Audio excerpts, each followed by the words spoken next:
The reaction to Sydney Sweeney's new American Eagle campaign really highlights a widening ideological distance between young men and young women. The aspects I haven't seen anyone talk about with this story is the fact that American Eagle's CEO has been involved with helping to fund ethnic cleansing for years. I want to circle back to that, but first I want to start by talking to the people who are more so in the middle or wondering why this is even being talked about. Like that, I would start by asking the question, well, if there are great genes, what do bad genes look like? When the White House decides to step out and make a statement on your behalf defending your eugenics ad, baby, this is your brand now. American Eagle, this is you. Sydney Sweeney, American Eagle, and oddly, the 1930s? Why are people using the words eugenics, Sydney Sweeney, and American Eagle all in the same sentence? And what exactly this means for the current and future state of advertising in America? Yeah, we have a lot to talk about. Hey guys, what's up? It's Emergency and welcome back to my channel. Let's start this off by a big disclaimer because I want to make sure that the intentions of this video are clear because I know this conversation around this topic has exploded into something completely different, or not necessarily different, but like has gotten to a scale where now I feel like there's a little bit of gaslighting going on. And I want to make sure I let you know, regardless of where you stand politically, this video and this space is more for a conversation. Whether you agree with all, part, or none of what I say, my goal here is to have you click away from this video hearing a new perspective, because I know we live in quite polarizing times and a lot of things in this discussion outside of the root of this discussion have been even more so polarizing and turning a lot of people off, when I think this is a great opportunity to pull people together. So if for whatever reason that disclaimer spooked, scared, or just confused you because you don't know what's going on, well, recently our branded queen Sydney Sweeney has gotten in quite the controversy because she has recently collabed with the brand American Eagle. You know, the good old American brand we used to shop at when we were teenagers. Well, at least I did. I had like a big American Eagle phase back in high school, but like after high school I kind of dropped that. But that's besides the point. American Eagle and Sydney Sweeney have gotten into a bit of a kerfuffle online because of this set of ads. I bet you want to try these jeans. Sydney Sweeney has very keen. Genes are passed down from parents to offspring, often determining traits like hair color, personality, and even eye color. My genes are blue. Sydney Sweeney has great genes. I'm not here to tell you to buy American Eagle jeans. And I definitely won't say that they're the most comfortable jeans I've ever worn. Or that they make your butt look amazing. Why would I need to do that? But if you said that you want to buy the jeans, I'm not going to stop you. But just so we're clear, this is not me telling you to buy American Eagle jeans. Sydney Sweeney has very keen. You see what I did there, right? Now, class, I'll turn the mic over to you really quick. What do you think when you see these ads? Oh my God, Sydney Sweeney's in another ad. Why is she talking like that? Wow, she looks so T in these jeans. Why does this kind of sound like a eugenics dog whistle? Yeah. There are quite a few things that can be considered off-putting in this set of ads. And people online have been very proactive in calling out some of those things that are off-putting. And honestly, one of the main reasons why I decided to make this video was because of the eugenics coded language of the advertisement. The tagline and basis of this collaboration is Sydney Sweeney has great genes, with the play on words of genes being the denim jeans and also the genetic genes, all in order to promote their American Eagle denim collection. And people have taken issue with this given the context of the times that we currently live in, specifically because if you are looking into that context, we're seeing things like the rise of fascism and like fascist speech in our media. Like I just made a video talking about how Julie's like platforming actual fascists on their show, like, which I do want to add a disclaimer since people have been commenting on it. When I say like the rise of conservatism, I don't inherently mean like all conservatives are bad. I just mean the way that we've been moving with this conservative push has been bad. And the uptick in things like blatant racism, which has made people look a little deeper into this ad. And I mean, honestly, in my opinion, you don't need to look that deeply into what it means to say that Sydney Sweeney has great genes, especially considering in some of the ads, the genes actually never make it fully in the frame of the ad, or just aren't the most well-fitting pair of jeans. And when you look at Sydney Sweeney, what do you see? You see a beautiful, conventionally attractive white girl with a full figure, blonde hair, blue eyes. And I want to say this right here because I've been seeing a lot of discourse online kind of misconstrue why people are getting concerned about this ad and want to rightfully be like, all right, American Eagle, what the was this ad? No one is mad at the fact that Sydney Sweeney is a beautiful white woman. Again, this conversation has exploded and now like we have the actual White House coming in and commenting on this. No one has a problem that the fact that Sydney Sweeney is the face of this and no, like America isn't under attack. Is the fact that the ad literally says like Sydney Sweeney has good genes, knowingly playing on the phrase you have good genes, thus implying that there are good genes and bad genes. Concept of good genes and bad genes when it comes to someone that looks like Sydney Sweeney have had this rhetoric seen before in the times like the 1930s. If you catch my drift where we're going. And the term eugenics has been thrown around a lot, which I feel like is a very sensitive word because, you know, it carries a lot of weight with it. There are people being like, oh, wow, that's a lot. Why are people throwing around this word eugenics? Like, it sounds like people just learned it once and are running with it. Well, let's actually break down what eugenics is and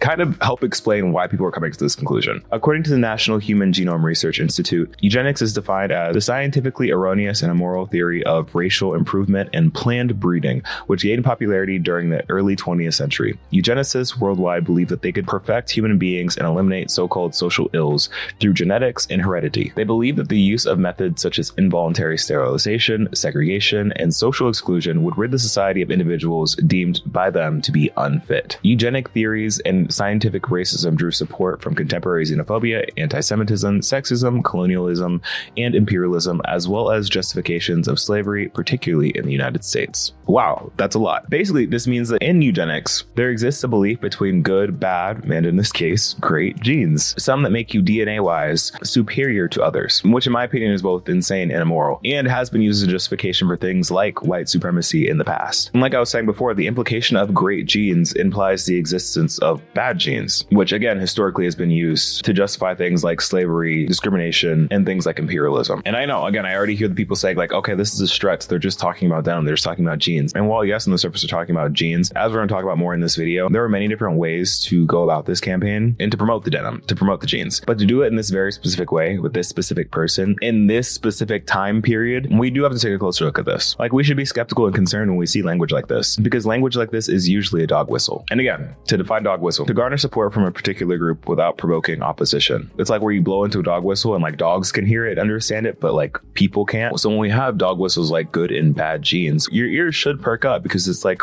what are we talking about here? The aspects I haven't seen anyone talk about with this story is the fact that American Eagle's CEO has been involved with helping to fund ethnic cleansing for years. I want to circle back to that, but first I want to start by talking to the people who are more so in the middle or wondering why this is even being talked about. Like that, I would start by asking the question, well, if there are great genes, what do bad genes look like? One thing that we shouldn't do as adults with fully functional brains is pretend that context does not exist. The president campaigning, for example, and going into a rant about immigration, then talking about how there are a lot of bad genes in our country. The president who has brought up the racehorse theory, which is directly related to eugenics, to an all-white crowd before. At a rally in Minnesota, he said, you have good genes, you know that, right? You have good genes. A lot of it's about the genes, isn't it? Don't you believe it? The racehorse theory, you think we're so different, you have good genes in Minnesota. A lot of Jewish historians came out after this and said, hey, we recognize that rhetoric and we know what the racehorse theory is. America is generally too stupid to recognize this or too hateful to care. Especially considering we've had powerful figures like the current president speak on groups like immigrants as having bad genes. And again, this sort of language of genes has always been used to be historically harmful xenophobic rhetoric. And using a true blue-eyed blonde American beauty is no accident when you're pushing this messaging, or at least doesn't read that way, especially in today's socio-political climate, where we've had the Trump administration and those affiliated use similar verbiage as well. It just looks spooky. And while yes, American Eagle is the brand that is behind all of this and approved all of this, and we will be talking about them more specifically soon, the internet has been getting on Sydney Sweeney a lot because this ad kind of feels like it missed the mark. It comes in the back of a string of ads that Sydney Sweeney has been in recently where it just seems like, who are you advertising for? What is this pivot? Because Sydney initially came on the scene as Cassie in Euphoria, and that really blew her up as a potential it girl, but she was heavily sexualized in that series to the point where she even stated in interviews that she was tired of being sexualized for her chest. My body's composition is determined by my genes. Hey, eyes up here. Sydney Sweeney has great genes.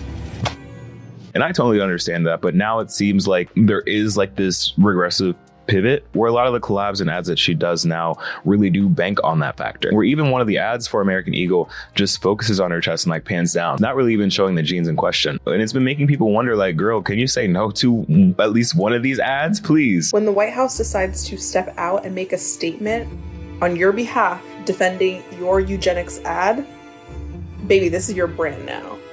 American Eagle, this is you. and there's no turning back from this branding, and no amount of like performative ads in the future with people of color are going to make us forget.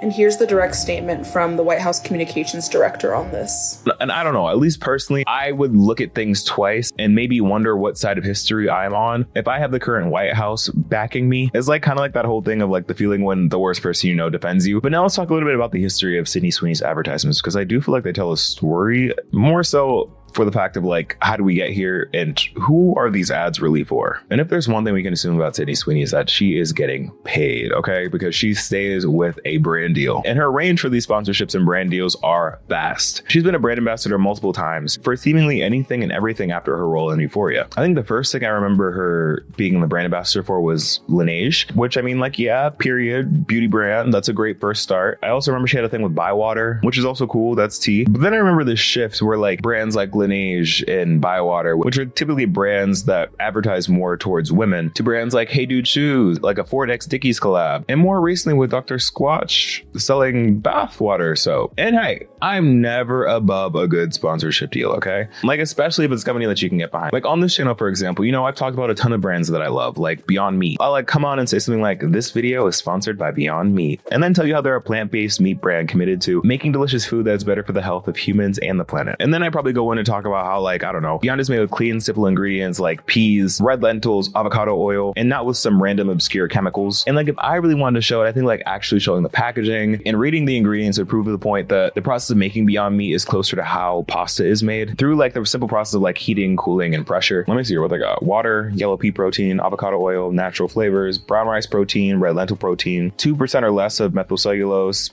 potato starch, pea starch, potassium lactate, fava bean protein, apple extract, pomegranate extract, potassium salt, spice, vinegar, and vegetable juice color. And I mean, I can pronounce all those, so like, Beyond Meat is kind of tea. And actually, by the way, I really genuinely do love Beyond Meat. And I personally am a fan of plant-based protein. So if you are interested in learning more about Beyond Meat, you can scan a little QR code here, or by clicking link in my description. So yeah, thanks Beyond Meat for sponsoring this section of the video. Getting back to Sydney Sweeney, yeah, I love a good ad, but you got to make sure the ad makes sense, you know? Because before American Eagle, her recent ad with Dr. Squatch brought about a lot of internet discourse because she was selling a limited edition men's soap of her bath water. I mean, probably not her actual bath water because, you know, the FDA. But for just $8, you could buy Sydney's bath water bliss in the scent, and I kid you not, morning wood.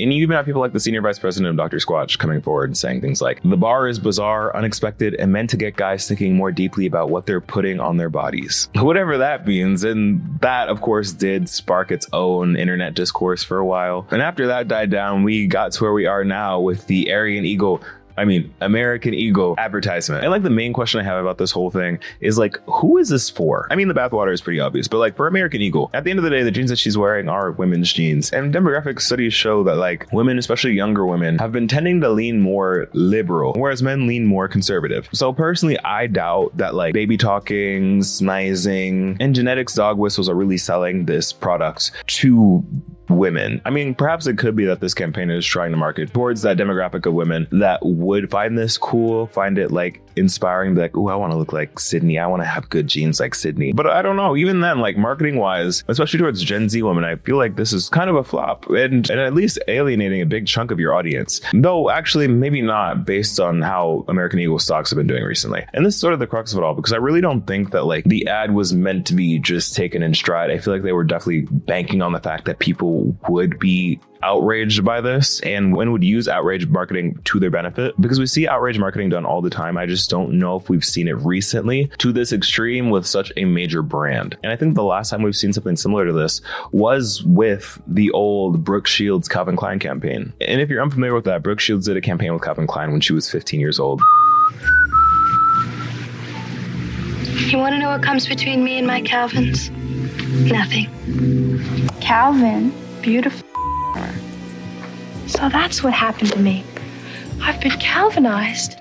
And this one actually was pretty similar because it was also a jeans ad, where the ad uses the play on words of like jeans and like jeans, while instead of having Sydney Sweeney, a grown adult, you have Brooke Shields, a minor at the time, and having her pose in weird or disturbing positions and using some double entendre phrases to make the situation even more strange. And a little background for those of you that aren't familiar with Brooke Shields: she's an American actress who was highly and heavily sexualized at a young age, which of course is PDF pedophilic and exploitative. At the time, she was seen as the American beauty of the 80s, fit with blue eyes, fair skin, that ski slope nose, and it's just so heartbreaking to see interviews with her because her sexuality, namely her virginity, is brought up oftentimes much older white men, so I really feel for her. And she has a whole documentary talking about this era called Pretty Baby Brooke Shields, where she gives her first-hand account about everything that happened. And retrospectively looking back, yes, the Calvin Klein ads were definitely controversial when they came out, but not necessarily for the same reasons. For example, now when we look back at it, we see a company using a child to sell jeans while making sexual double entendres, and we know now that that's wrong. And again, in this case, this isn't just like speculation or just like internet lore. Brooke herself has come forward and said like, yeah, this was weird, and she didn't understand at the time that it was inherently sexual because she was a child. Because of that, she received a lot of backlash because of that, because you know how the world works when it comes to things like hating women, even if they're minors. And the reason I bring this up is because, again, there are similar ad campaigns where the company is just doing weird stuff. The difference here, though, is that Brooke Shields was a child at the time of filming this. Sydney Sweeney, not so much. That's a grown woman.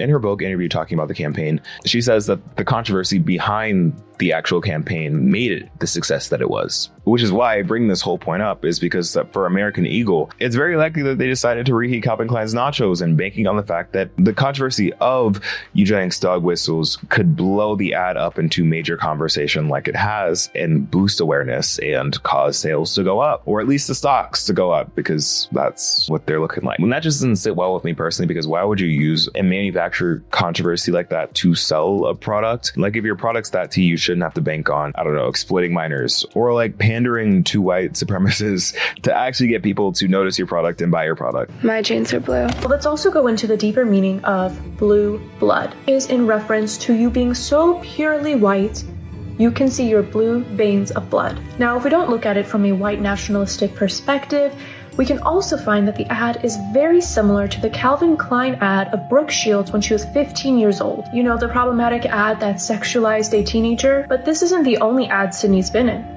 If you go around Sephora or department stores, you'll see her everywhere. Why is she being pushed down our throats so hard? One thing behind pushing people are PR companies. What was the PR company behind this American Eagle ad? Shadow PR. This is Brad Seifman, who's the CEO of Shadow. Now, luckily I've been watching Brad for a while. What have his stories been like for the past 2 years? A lot of things about Shadow PR are making sense now. American Eagle themselves, after October 7th, put up a billboard in Times Square so that no one would be confused about where they stand. The CEO of American Eagle himself has given money to Netanyahu's campaign, super PACs for Republicans, and his sisters tried to sue him for how he's been allocating business funds. It's time to really dig a little bit deeper here. Like when it comes to American Eagle, you have the CEO of the company, avid Trump supporter. Are we surprised? No. And it has ties to Netanyahu. And if you've been paying attention to anything that's been going on with those two specifically, in terms of ethics in treating minorities that they deem to be the enemy, there is something to be said there. And while I'm not saying that he was in the marketing department during that meeting where they're deciding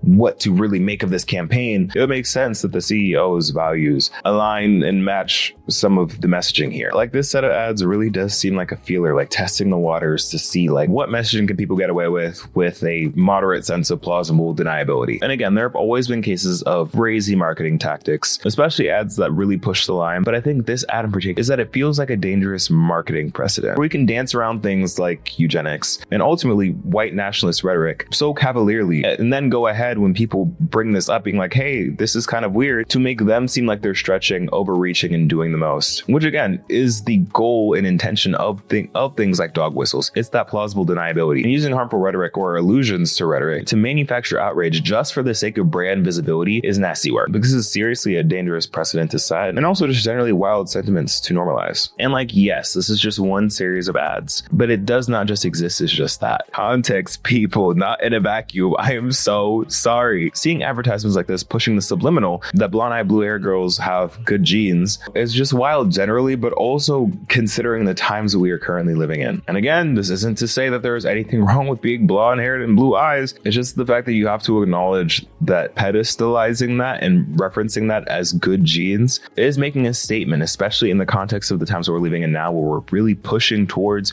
traditionalism and the good old days. When you look back at those old days that were allegedly good, the status quo was very much that. The blonde hair, blue eyes, that were considered to be the most desirable and superior. And you also have to take a look at what was going on to everyone else that was not that at the time. Because as much as people want to try and forget, like, those times were not that long ago. And especially in times as regressive as these, people seem to not realize that regression is a lot easier and a lot faster than any form of progress. And getting back to this, advertisements at the end of the day can and have been used as propaganda. And it's possible that we're seeing them used as such here. Like, let's just say for the sake of argument that this is intentional rage bait and was truly meant to just mean genes. We're just talking about genes here. Maybe they're being a little cheeky, a little tongue-in-cheek, but just rage bait, nothing further. This would still have to go through so many eyes, so many multiple meetings, especially as we mentioned before, having the reference of ads that went too far, like the Calvin Klein ad. You're keeping all these things in mind when you're making these decisions. So this was a very intentional act regardless. And it makes you have to ask, like, is this an okay marketing strategy? Like, yeah, fear and anger are strong emotions that drive people to make decisions like buying or not. But like, is it really worth going that far? Like, we see all the time influencers, content creators, and like doing stuff like this for clicks, likes, and views, saying the most outlandish things, being the harborers and the promoters of different pipelines, ideologies, and problematic rhetoric. But should brands and corporations be using these same tactics for their marketing to push a bottom line? And honestly, one of the pitfalls of rage baiting or just general divisive commercials like this is that people who are moderate, aren't super in tune with the context, can look at people who are scrutinizing this ad and can come to the conclusion that it's like not that deep, or that people are doing too much, the left is sensitive, and use the left's or just general people's more critical behavior as a catalyst to say that they're pushing people farther to the right. And this isn't to say that all people to the right and all moderates, conservatives, whatever, don't critically think. Like, that's not the point at all. I'm saying that like the left has a pattern of looking very deeply into things and sort of sitting on a moral high horse a lot of times. It's just really unfortunate that in times like this where it is so distinct, or we're seeing messaging like this that is genuinely so harmful and not general debate and conjecture being used as a cop-out to like disregard all of this, because this is really serious and can set us up for some really tricky territory. Like, unfortunately, it feels like we are going back. Like in the case of the American Eagle ad, it's true that they're trying to play into the whole blue blood Americana nostalgia. Then you add the genetics and eugenics part of all of that, and it gets really scary really quick. And unfortunately, we're not just seeing this with ads. Like, this whole old Americana aesthetic, the visuals, the nostalgia that has been going on both in our advertisement and in media can also be a slippery slope, because things, again, don't exist in a vacuum. Like, for example, let's talk about some other aesthetics. Let's talk about some of these aesthetics that have made rounds recently for being a little too real. First and foremost, Sabrina Carpenter. This has been a conversation for a while, so I'm not going to touch on it a whole bunch. Love Short and Sweet. Love Sabrina down. She's known in her recent eras doing a lot of throwback material and in terms of the 60s and 70s aesthetic, but honestly got a lot of that like outrage marketing from her album cover, where she is on all fours with seemingly a man holding her hair, and the album title being Man's Best Friend. In a post-Roe v. Wade world, and having things like DEI stripped away and demonized, that it doesn't necessarily hit or feel right to have an album called Man's Best Friend, where it seems like you are submitting to a man in the album cover, especially considering the whole time period vibe that has been going on with that album, with it being during a time where there were less rights for women. And I don't think we should condemn Sabrina Carpenter at all for this whole visual thing, because the album hasn't come out yet and we haven't seen like what actually is in it. But it did cause some side eyes. You also have another bigger offender, but not as mainstream popular, but also getting into scandal, is the artist Jessie Murph. I actually wasn't super familiar with her until actually very recently, but she's gotten into some controversy because of the lyrics in one of her songs called 1965. And let's just read some of them. I want you to want me. I think I'd give up a few rights. If you would just love me like it's 1965. I might get a little slap, but you wouldn't hit me on Snapchat. What are we talking about? The potential double entendre to that last one about like DV, wild. And I do think the messaging of all this combined is wild, considering the times that we are in and entering. Like, what are we actually talking about? We've actually lost the plot here. I feel like so many things are happening sequentially, where it's really showing that do not exist in a vacuum. A lot of these things are very similar, and the fact they're all happening within the same time period is really showing like where we're at as a culture. Like, yes, it's fun to partake in like 60s fashion and like the 60s aesthetic because clothes are fine, music was fine, but why does it have to come with repackaged antiquated beliefs? You know, like that's the main thing here. And that's just like the through line through all of this, like with the AE ad, with the Man's Best Friend, with the Jessie Murph songs. These are all things that seem innocuous on the surface until they're not. It's a fun aesthetic until you realize all three are compiled at the same time as a increasingly conservative administration is was in power. And now we're talking about good preferable genes and giving up rights to a man. And even breaking news, because this actually happened into filming. If this seems like too women focused, because I already see comments being like, oh, this is why you people just hate beautiful white women. Okay, relax. But the genetics talks have come back again with Dunkin' Donuts, because there was a recent ad with one of those actors from The Summer I Turned Pretty talking about genetics, which was like, why is this a theme? Like, this isn't just a one-off thing. And like, why are we talking about genes? Because there is nothing about Dunkin' Donuts that has to do with genetics or genes or anything. Like, I didn't ask to be the king of summer. It just kind of happened. This tan, genetics. There's no way. If you guys don't know who this is the actor from The Summer I Turned Pretty. He's literally been in such hot water the last 2 weeks for being MAGA and liking and reposting homophobic, transphobic, like questionable shit. And Duncan just dropped this ad 11 hours ago talking about his genetics. Another white, blonde hair, blue eye. I'm gonna admit, this could totally be the Bader-Meinhof phenomenon, where like you talk about something or you see a word and now you see it everywhere. And by no means is this giving the Sydney Sweeney American Eagle ad, but y'all, the odds of two white, blonde hair, blue eye, MAGA celebrities in ads back to back talking about genetics. It's weird. I'm not gonna do a whole analysis like I did with the Sydney Sweeney ad, because that was like a more intellectual conversation, but this is weird. He's lucky he's Italian and he's talking about his tan, or else I feel like the comparison would be like on nose, but it stinks. Like, things are getting weird. I guess I just want to say that pop culture and advertisements are the general public's harbinger for what is the norm, what is the status quo, and what is generally in the zeitgeist. It's a way to temperature check what ideology is popular at the time. It's how we go ahead and retroactively like study where culture was at in the past by what music they're consuming, what media they're consuming, what their advertisements look like. And it's also a way to temp check which ideologies are allowed to be put out there and are okay to dog whistle. Like, even the AE ad alone was enough to make people uncomfortable with the whole eugenics. But to combine that with all the other ads and media going on right now, it really is starting to tell a story. Like, is this whole thing too woke, or is this just critically analyzing the media put before us and the advertisements put before us that we're consuming on a daily basis, showing us what to buy, what to prioritize, and what we should be inspiring towards? I think in this time, I say this in my videos all the time, it's really important that we are thinking critically and having these conversations and engaging with media in this way. Because with media, and especially marketing,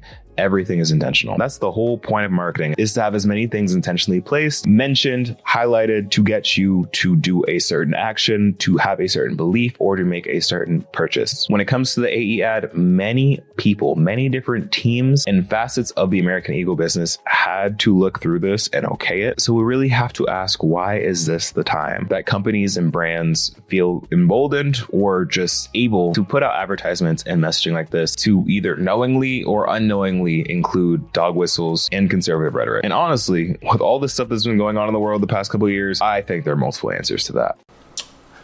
Well, it's that time of year again. Hey guys, what's up? It's Emergency and welcome back to my channel. Today we are here to talk about the Met Gala. 2023 Met Gala was so interesting. And I might go as far as to say, like, this might have been one of the best Met Galas in recent history.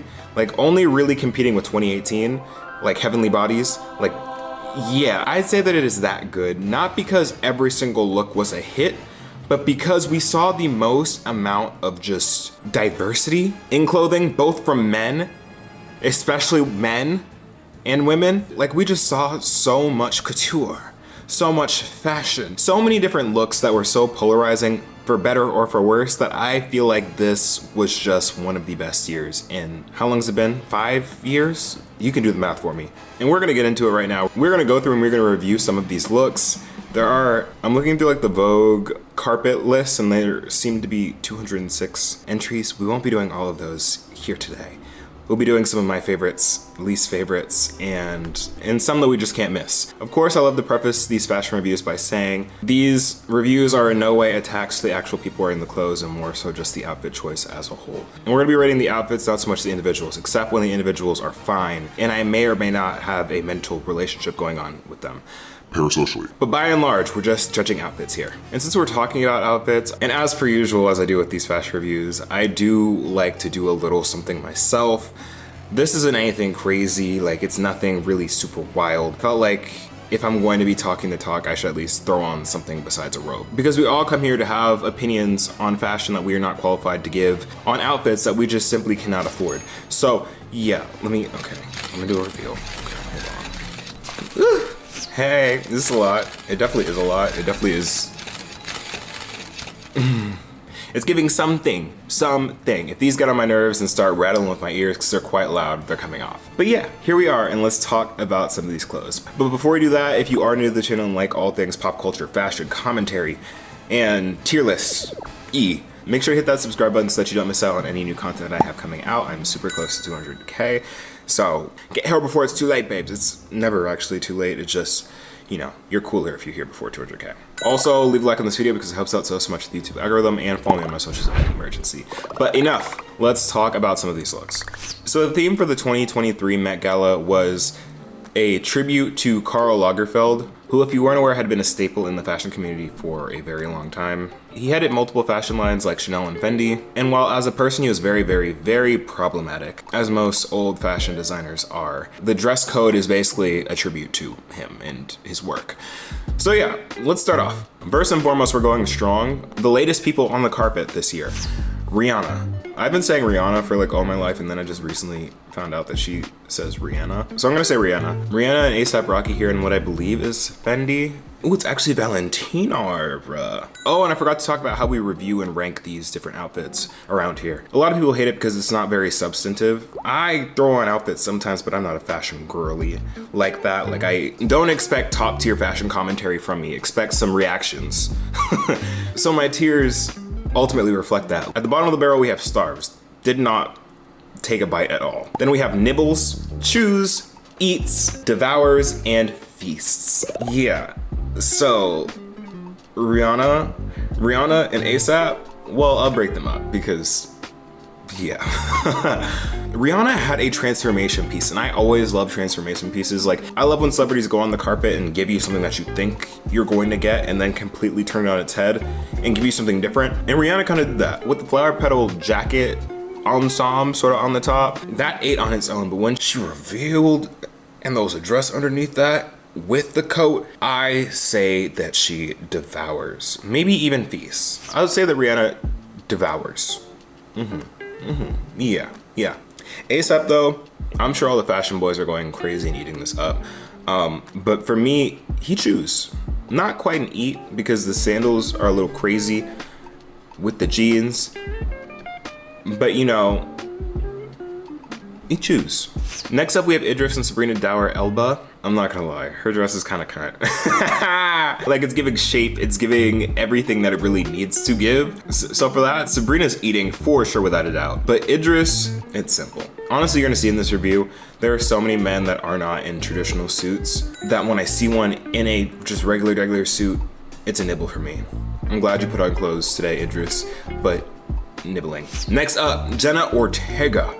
And Jenna did not come to play. Let me tell you something. Jenna is dripped down. Like, I love that it's on brand for her, but also on theme. And I really just love that for her. Like, it seems like she's going to the Met Gala, but it doesn't seem like out of character for her. And honestly, this dress is so pretty. I love the corset. I love the heels. It's honestly devouring for me. It is. Next up, Pedro Pascal. This is an interesting choice. And this is exactly what I was talking about men switching it up this year.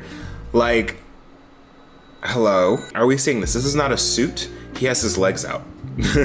There are shorts, a long trench, and a button down going on right now. Will I say that I love this look? No, I'm not going to lie. I'm not going to be dense and say that I feel like he's dripped down to the gods. But I feel like the bar is so low for men in fashion, especially in high fashion, at least at events like this. I have to give him a chew. Like, he's chewing, and I love that for him.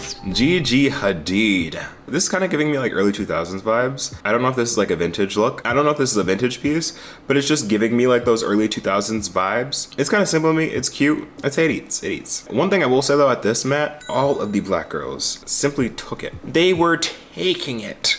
This Met Gala, like, no one came to play. Everyone was serving looks. Cardi B, This dress, beautiful. It's honestly giving me very much Adam's Family. The black roses on there are so cute, and it just really is doing a lot for me. I'm not gonna lie, she really ate this, but I will say that I loved her outfit that she came out of her hotel in a little bit more, just because it had more color. This definitely eats. Paris Hilton making her debut at the Met, which is shocking because her career has been longer than my life, and this is her very first Met, which, interesting. I'd say that this is cute, but I wouldn't say that it's necessarily Met Gala. Like, it's very luxe, don't get me wrong, I really love it, but it chews. I'll be honest, it chews. Kim Kardashian. Now I will say, when I first saw this look, I was not a fan.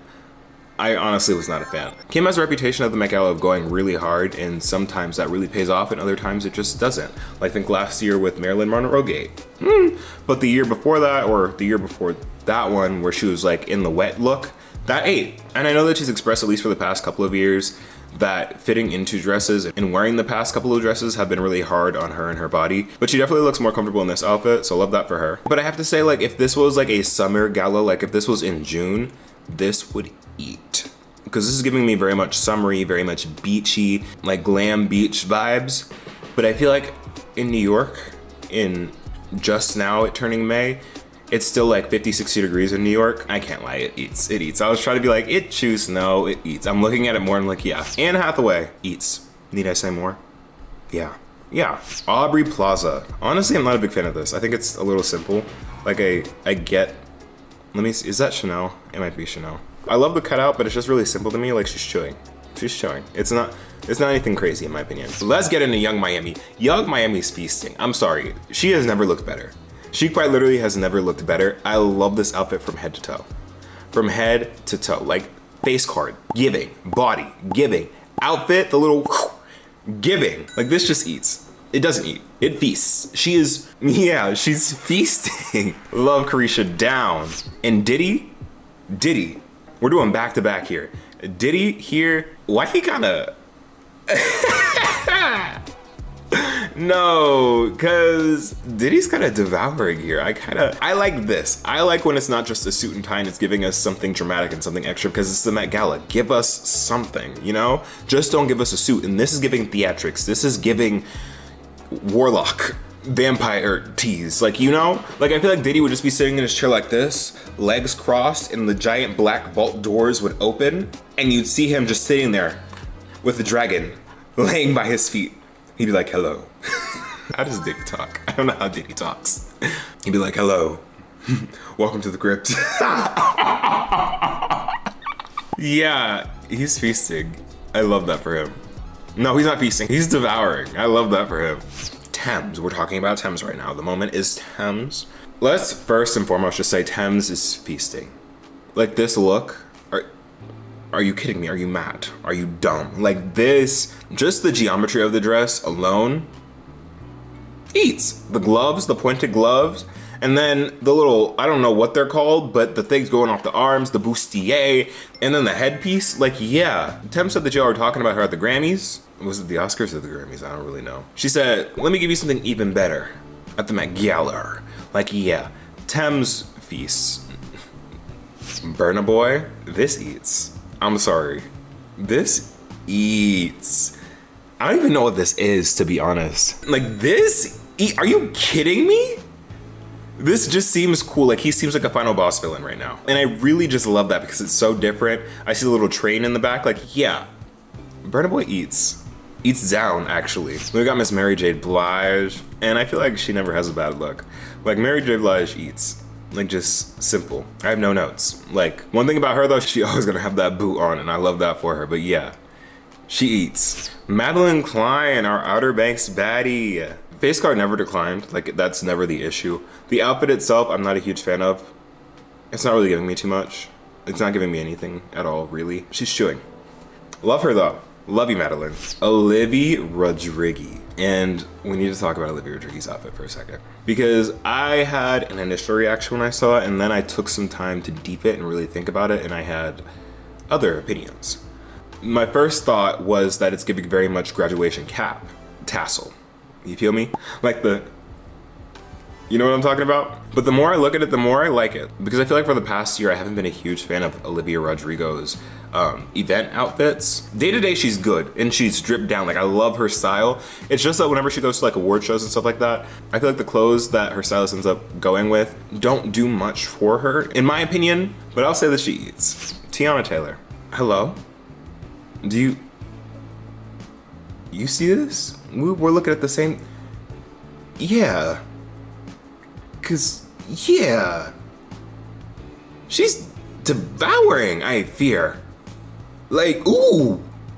She looks good. She looks very, very good. I love the juxtaposition between like the suit jacket and then I guess long skirt slash dress. I love the duality of it all. I feel like it's very powerful and she's a very powerful person and she just devours. Cause yeah, Alexandra Daddario. Nibbles at best, in my opinion. But Oliver Roosting, I don't know if I'm mispronouncing their last name, but again, I'm just shocked. I saw this on Twitter. I was like, hold on. Why are they serving cunt on the red carpet? Because what? This feasts. Honestly, everything about this is just so iconic. The Carl Hu tote just really ties it all together. I know that it's not necessarily the shade that we think it is, because from what I've been seeing on Twitter, that's also something that Carl designed, but it's just the thought behind it of him like trying to gag him a little bit. Like Carl Hu, that problematic ass man. Like, but it's not just the bag, it's the whole outfit. I can't even tell. Let me zoom in, Joe. Like head to toe, really just feasted, and I love this. I love this look. I really do just love this look. Erykah Badu, looking spooky as ever. I actually really like this just because it's so over the top and so different. Like it's giving very much spirit. So yeah, I'd say that Erykah Badu eats. Russell Westbrook. Yeah, this one's nibbling for me, I'm sorry. It starves for me. This look, I don't like it. I don't. And that's just me, and that's okay. Alex Newell. This is reminding me very much of like this SZA photo shoot. You know the one where she had like the similar big black hat for like promo for SOS? And I like that. I really do like this whole outfit, and she's really just giving it to us all. So for that, she eats thoroughly. Yeah, she eats. Stephanie Sue. This is really interesting. I like this a lot, actually. I do like this a lot. Stephanie eats. Conan Greasy. We're talking about Conan Greasy. I've been waiting to talk about this outfit. I've been waiting to talk about this man for a while now. First, I'll let you look. Yeah. Conan has never been one to just be a regular suit and tie ass bitch. Like, I'll tell you that right now. Like, that has never really been Conan. Like, look at his past Met Gala outfits. He likes to switch it up. He likes to experiment. But this is cunt. This is, yeah, this is very much so cunt. And on theme at that, like, Conan is devouring, might I say, feasts. Like, yeah, this is men's fashion right here. Actually, you know what? I'm gonna move Conan down to devours, just the tier above, just the tier below, because we need to talk about arguably one of the best men's outfits of the Met Gala this year. And that honor goes sincerely to Jeremy Pope. Jeremy Pope is an icon. Because this big ass train with Carl's face on it, like that's fine. Like that's on theme the house, like we get that. But then you look at the actual outfit ensemble itself, like yeah, he feasts. Jeremy Pope feasts. I'm sorry and I'm not. Like he really just, the best men's look of the night, I can't lie. Moving on, J-Lo, chewing.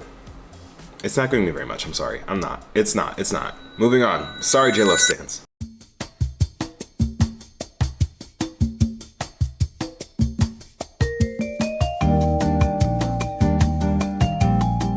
Chi or Chai Ose. I'm sorry if I mispronounced his name. This upside down suit or this cutoff suit, I love. Again, I love. Like I said, this year, menswear really did take a step up a couple notches. I really like this. I have to say that he eats. He solidly eats. This is something I would wear this. Yes. Bradley Cooper. Starves. Typical men's fashion. Boring. Alton Mason. Now, we're talking about difference in men's fashion. Here we go. Alton Mason is giving us a lot. It's very bridal. I'd say that it eats. I like the expression of it. It's just very much a risk. And I feel like the guy to make that risk is Alton. So yeah, Elton eats. Viola Davis. Like, she's so pretty. Viola Davis is so pretty. The dress, I love the sort of frilly top. It's just like the bottom, it's not giving me very much. But I love her hair and makeup in the top half, so I have to say that she definitely chews. This is a very pretty look. I really love this look. Amanda Harlick. This is interesting. I feel like at first look, you're like, whoa, that's a look. And that's kind of where it stops for me, actually. She chews. Cara Delevingne. This is an interesting look, I will say. I like it when the whole cape behind her is spread out. Like, that's just very much a moment. Like, this eats, I have to say. Along with the hair, it eats, yeah. Simu Liu. It's kind of different than a typical suit, but like not really. Like, I feel like he's chewing here. Janelle Monáe. Janelle Monáe will always give a presentation. They will always give a show. Like, they honestly have yet to disappoint me severely, just in terms of their outfits, and I really love that for them. Janelle really does eat. Actually, no, she devours. Yeah. Bad Bunny, baby. Bad Bunny. And I've been seeing a lot of back and forth about Bad Bunny's outfit. I thought at first it was boring, just because it was white, but then the scarf train was cute. And then I also saw that it's backless, which is also kind of cute. So I was going to initially give it nibbles, but for this, I'll give Benito chews. And I know y'all are gonna hate me for this. Get over it, it's fine. Kylie Jenner. I feel like Kylie Jenner's outfit did everything it could to not eat. And that's just my opinion. Like, I don't like this outfit. It's not giving me very much Met Gala. It's giving me just like night out, honestly. And for that, I have to say that it nibbles. Like, this outfit nibbles. I'm not a huge fan at all, really. Out of all the looks that Kylie's really given, and Kylie has given some really great Met Gala looks, I feel like this is just the weakest. Bella Ramsey, our fave from The Last of Us. I feel like this look is cute. It's really simple, on theme. Like, for that, I have to say, I'm not a huge fan. Like I said, it's simple, and I'm not like a super huge fan. I will say that I'll say that it chews. Michelle Yeoh. My question is, how can Michelle Yeoh show up to the Met Gala? She's supposed to be filming in the UK, but Miss Arianka, Miss Ponytail, can't take her 5'2" self over to the Met Gala. Like, you know, Ariana, we miss you. You gave us a look in 2018, let's bring it back. We already know that Ariana's a Chanel girl. Like, she's worn Chanel down. So I'm just like, Ariana, where you at, girl? But Michelle Yeoh, this outfit I love. I really do love this outfit. I feel like she's eating it. It's giving very regal. It's on theme. I love this for her. She eats. Kendall Jenner. She kissed us. We've been kissed by Kendall Jenner. And I don't like that, and I really just don't like this outfit. It nibbles. Sorry, I'm sorry, but it nibbles. It's really just not doing much for me. Florence Pugh. I'll say that Florence's dress eats. Like, this, along with the headdress, just eats. Like, I love this look. I'm not gonna lie. It's simple, classic, and just really does it. Like, it eats. Manu Rios. Hey, why are you looking at me like that? Stop it. Dude, stop. This, I feel like when you get into the details, this is also very biased, I will say. This eats. I'll say that right off the bat, like, this eats. The cropped jacket, gloves, and then the popped collar with the undershirt just really does it for me. And I'm biased, so yeah, it eats. Get over it. Jared Leto, but not Jared Leto in black, Jared Leto the furry. Like, like this, where was this during the camp here? Like, this is camp. Like, this, you know, like, Jared Leto's always been known for his like very out the box outfits, but this is just unsettling, actually. Now that I think about it, just very unsettling. But it eats. Like, it's just so unserious and was exactly what I needed to see at the moment that I saw it. So yeah, it eats. Ashley Park. I'm sorry, but this is Huntress right here. This outfit just gives. I love this outfit. I love the pose. I love everything about it. Like, it's Huntress. Like, she's eating for sure. Maybe even devouring. You know, she's taking more than a couple bites of her food. Like, it's, like, yeah. Like, I just love everything about this head to toe. Like, truly. We need to talk about Lil Nas X, my partner, right? Because we know each other. Lil Nas X, I feel like, is giving his Doja Cat Schiaparelli moment, and I think it's kind of iconic just because it's so different and so out the box. I like that in past years he was in gold, like the Gilded Glamour gold look, and now he's in his full silver era. I think it's cunt. I think it's avant-garde. I think that in my predictions I said that Lil Nas was gonna do something cunt, and that was what we got here today. My question just is, you see it wrapping around in the front here. When he turns around, I'm sorry, it's just cheeks. I'm like, where's it connecting? Because You know, that's my man I love when I stick beside him. This eats its cunt is giving me the dramatics that I need. But where's that string, girl? Maluma is fine. This outfit is different. It's not really giving me Met Gala. I'm not gonna lie, it's not giving me Met Gala, but he looks good in it. I'll say it choose. Maybe eats. Choose eats cusp. Leah Michelle, I don't like this. I'm sorry, I don't like it. She nibbles. Leah Michelle nibbles to me. Jack Harlow also nibbles. Not a fan of this look. At all, really. Lizzo are kind of matching, kind of not really. Wait, am I on theme? I think I'm on theme. Me and Lizzo kind of look the same a little bit. But I will be honest, this is not one of my favorite Lizzo red carpet looks. I feel like Lizzo always shuts down the carpet with all of her looks. This feels a little bit more simple to me. And I think that that's because it's more on theme, like it's very much on theme. It's just not wowing me like Lizzo's outfits normally do. So for this, I'd say that she eats, it's cute. There's no like wow factor this time around. Ava Max feasts. I'm sorry. This look feasts. I just love everything that it's giving. I love all the detailing. I love the long train. Like everything about this, just love. So yeah, she feasts. Phineas nibbles. That's it. But Billy also nibbles. It's not my favorite Billy look. I'm sorry. Last year her look was amazing. I really did love it. This year, I don't know. I'm not a huge fan. It's not really standing out to me, and I love Billy. This is about the outfit, but it's just boring to me. So yeah, she's also, did I say nibbling or choose? Of that sort, yeah. Jennie from Blackpink, this outfit, I feel like this outfit is cute. It's very, I think it's Chanel. It might be Chanel. It looks very Chanel-ish. It eats. Kim Petras. I'm not a huge fan of this look. There's just like a lot going on and not necessarily a great way. She's nibbling to me. I'm sorry, Kim. Doja Cat. We need to talk about Doja Cat. We talked about furry cat Jared Leto, but Doja Cat, I just love how iconic she is. And I will say this till the end of time. We are sleeping on Doja Cat. Doja Cat is a fashion it girl. She is the fashion it girl of the 2020s. And I think that we're going to come back and appreciate that in like 10, 20 years when this cycle of fashion is being recycled for like that next generation. But Doja's really the front runner. Like no one else is doing looks like her. And I feel like I've talked about this before in other looks and like other reviews where I'm talking about Doja Cat. She really just is a fashion icon, and I don't feel like people appreciate that or talk about that enough. Like she's willing to do things that no one else is doing and pulling it off flawlessly.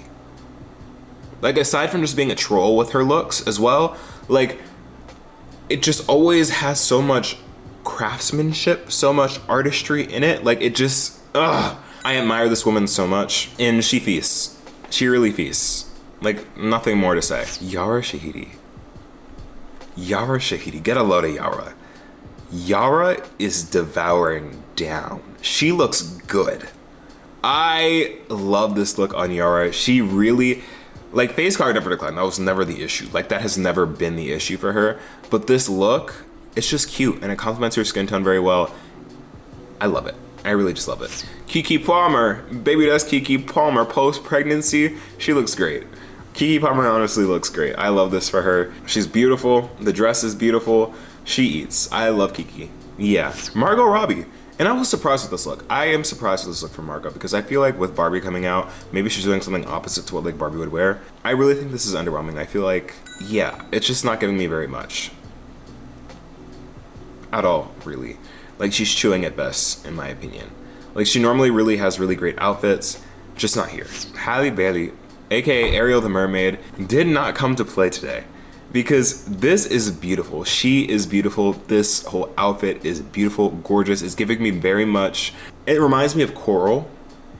And I really like that it's doing that in the nod to her movie that's coming out later this month. I don't know if it was meant to be a nod to the movie, but it looks like Coral to me. And she's just so glimmery and shimmery. I love her. She devoured this look. Yeah. Love Halle. Love Halle. Sydney Sweeney. I was expecting a lot from Sydney. I am in the process of, or have just posted a video talking about Sydney Sweeney. I expected a lot more. I expected it to be a little different. I'm just not a huge fan of this look, if I'm being honest. Like it's not giving me a lot. It reminds me a lot of like a prom dress, and that's not necessarily a great thing. So I feel like this outfit choose for me, in my opinion. I'm sorry, vibes. I'm sorry, Sydney. Brian Tyree. This again, another warlock outfit, and I love it. I love the, I don't know what that's called. Like, what is that called? What is the thing that the overcoat, like I don't know what that is. The robe, whatever. I love it every time, and I'm gonna eat it up every time. Like, this is cool. I love this. Black men at the Met Gala this year really just outdid themselves. I really love to see it. He devoured this look. I'm not gonna lie, he devoured. Precious? Are you serious? Like, Precious Lee, she looks so good here. Talking about giving cunt, like this, the pose, everything about this, love. Like, Precious eats down, and I love that for her. Ashley Graham, yeah, she's taking it. I'm sorry. I don't know what any of this is called, but the entire gown is just beautiful. I love the shape and silhouette of it. It's just so unique, so interesting, and the color contrast between the black and the pink, love. She's devouring through and through. Yeah. Quinta Brunson. I'm gonna be honest, I don't love this look. I feel like she's given us better looks this past year than this for the Met Gala. Like, I think of all of her outfits for award season, amazing. Her outfits when she was going to different fashion weeks, splendid. This isn't bad, it just, we've seen better from Quinta earlier this year, and this isn't my favorite dress. Like, she's chewing for me, I'm sorry. Maya Hawke, our favorite Stranger Things friend. I feel like with the overcoat, this look kind of eats, but without it, it chews. Yeah. I saw that video of her getting into the van and the streamers behind her that people were saying looks like toilet paper. I just don't think it's that great of a look. Yeah. Princess Diana. We need to talk about Princess Diana, aka Ice Spice. This is her first Met Gala. Word on the street is like she was invited very last minute and she threw something together with Beaumont. And I feel like she ate her first Met Gala look. Like, this look eats. It's very simple. People were saying on Twitter that like Shein her mood, like this dress looks like it's from Shein. I disagree. I think it looks really good. I think that she looks very good, and I think that she eats. Like, the picture that she has with the camera, like that is just so cunty. Like, that should be framed and put in museums. Like, this is our people's princess. This is Princess Diana. Yeah. Like, how could she lose if she already chose? She got a personal invite from Anna Wintour, her first year in the game. Yeah. Icon. Okay, we need to take a second to talk about my favorite look of the night. My absolute favorite look of this night. Anuk Yai. I am sorry if I butchered your name. You simply are the best dressed this night. Like, this look was sickening. When this hit the timeline, my jaw literally dropped. She looks gorgeous. Phenomenal. The dress itself is just so... I have no words. I honestly have no words. It is so beautiful. Like, she feasts. Clearly. Like, clearly, this dress is so beautiful. I like can't stop looking at it. Like, I argue with yourself. Like, this best outfit of the night, in my opinion. Next, we need to talk about Rita Ora, because Rita Ora's outfit was just so... I love this outfit so much. Like, let's get this out of the way. She devours.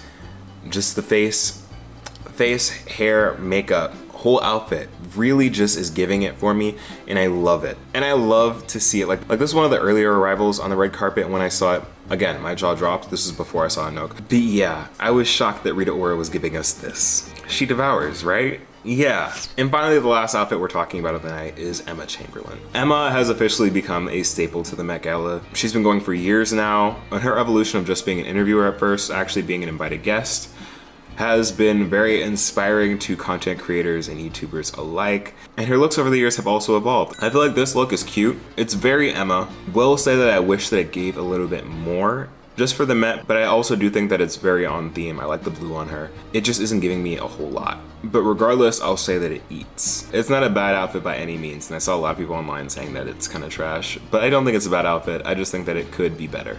So yeah, it eats. Woo! Now I know that I missed a whole lot of celebrity outfits. There are so many more, but I simply just don't have the time or the energy. But these have been some of my favorites and some of my least favorites, but overall I feel like this year was so great in terms of outfits. There was so much progress, at least in my opinion, in terms of men's fashion evolving outside of just regular suit and tie. Like, of course we still got that, but there were a lot of people breaking outside of that norm. And then just overall, the outfits we're giving this year. A lot of people stayed on theme, which was a nice change, and it was just a really wonderful night. I hope that you enjoyed going through these looks with me. Let me know what you think about all these looks and more, ones that I missed, ones that I covered, down in the comments below. If you disagree with me, let me know. It's okay. I know. If you want to talk about my outfit, that's okay too. I am here as well. I'm not at the Met Gala, but I know people have their thoughts on me talking about their faves. But yeah, thank you so much for watching. Again, if you're new to the channel, hit that subscribe button so that you don't miss out on any of the content I have coming out. Leave a like on this video and follow me on my socials at imergency on Instagram, TikTok, and Twitter. But other than that, y'all, I've been Emergency, and I'll see you in the next video. Peace.